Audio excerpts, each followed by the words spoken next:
It's been said that no court will affirm Tinubu's declaration as president-elect, says group. Let's see how it goes. You think so? Now Nigeria will deal. A diaspora group, Professionals for Good Governance and Social Justice, has said that no court would affirm the declaration of Bola Tinubu of the All Progressives Congress (APC) as president-elect, considering the amounts of irregularities at the just concluded February 25 presidential election. You are talking from the with the mindset of how it's being done where you are. This one and Niger, like I said from the beginning, this one and Niger, you think all this judicial, our judges, they understand all of those things. Okay. Independent National Electoral Commission (INEC) had on March 1st declared Tinubu as the winner of the election, having polled over 8 million votes, which represents over 25% of the votes cast in 30 states, more than 25 states constitutionally required. Yes, you think so? And you think they will do the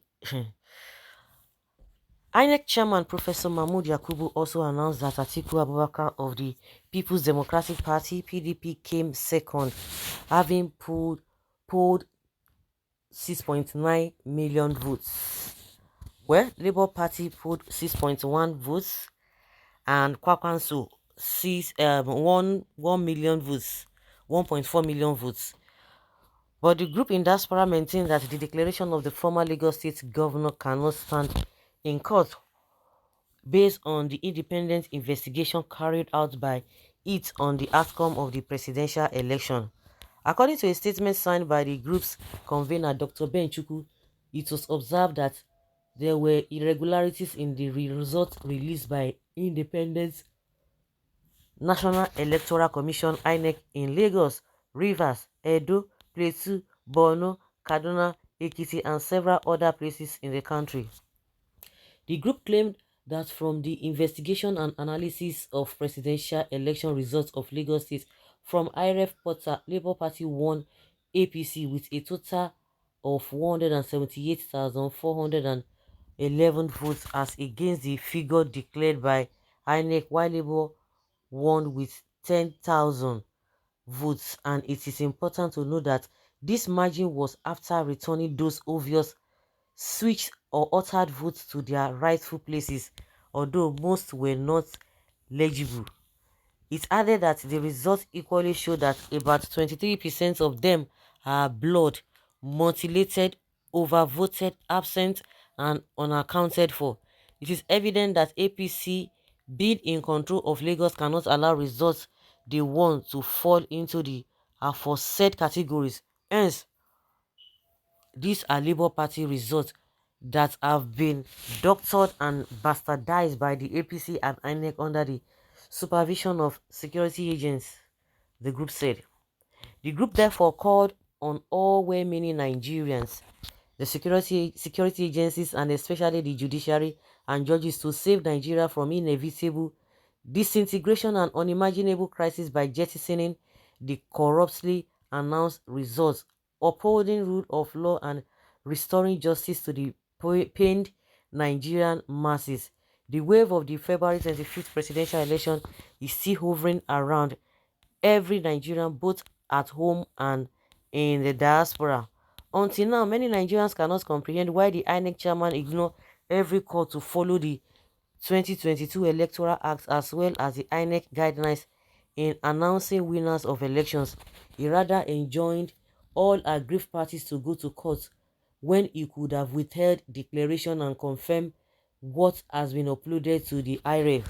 INEC has displayed who they are again by conducting the worst election in the history of Nigeria after wasting over 300 billion naira taxpayers' money. The IRF server was switched off to make it impossible for presiding officers to upload results in real time.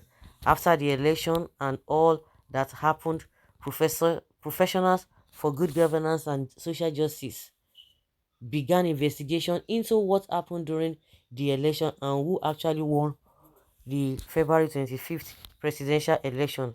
While other groups have been investigating results from other states, the group chose Lagos State with the highest polling unit of 13,325. What the group discovered is a bombshell. As we decided to share the information in this medium, the group further stress. This just concluded general election has turned most people to unnecessary people, both the elite and illiterate among them, as zombies. God has the final say. I love God because He is so faithful. God, into your hands we commit Nigerians. Prove to Nigeria that you are truly God of justice. Give the mandate to whom truly won the election in Jesus' name. God has already answered the prayers because the mandate was we are talking about is in the rightful owner. Somebody says something now, or a group of people says something, and somebody cannot even counter it with a superior argument. You say, oh, they are zombies. So nobody's going to be taken because you've not said anything. You are not making any point or sense. These people always mention Lagos and Rivers, but they will never mention Southeast, where Peter Obi scored 98% vote. Who is foolish? Who is fooling who? Then you bring your this thing now. They are saying their own. You to bring your own. How it happened, they will tell you. What are you saying? They will tell you, oh, in Southeast, so they were even suppressing or oppressing people. They didn't allow people to vote. Then bring the evidence now, because other ones, they are talking and they are bringing evidence and showing evidence. Your own is just to say they should keep quiet. They are just zombies. Talk something that is reasonable. If you want to defend your mandate, if you want to defend your so-called president-elect, you defend the person with your full chest and with evidence. No, not throwing tantrums is not even the issue. It's not even going to help any matter. When 97% of votes in the Southeast for Obi is a fraud in itself, then prove it. Prove it. Prove it. That's what they are going to be saying. They cannot prove it though. And so just I better forget that. You know, be so. That is what they all say. You prove it now. You can't just be talking vaguely.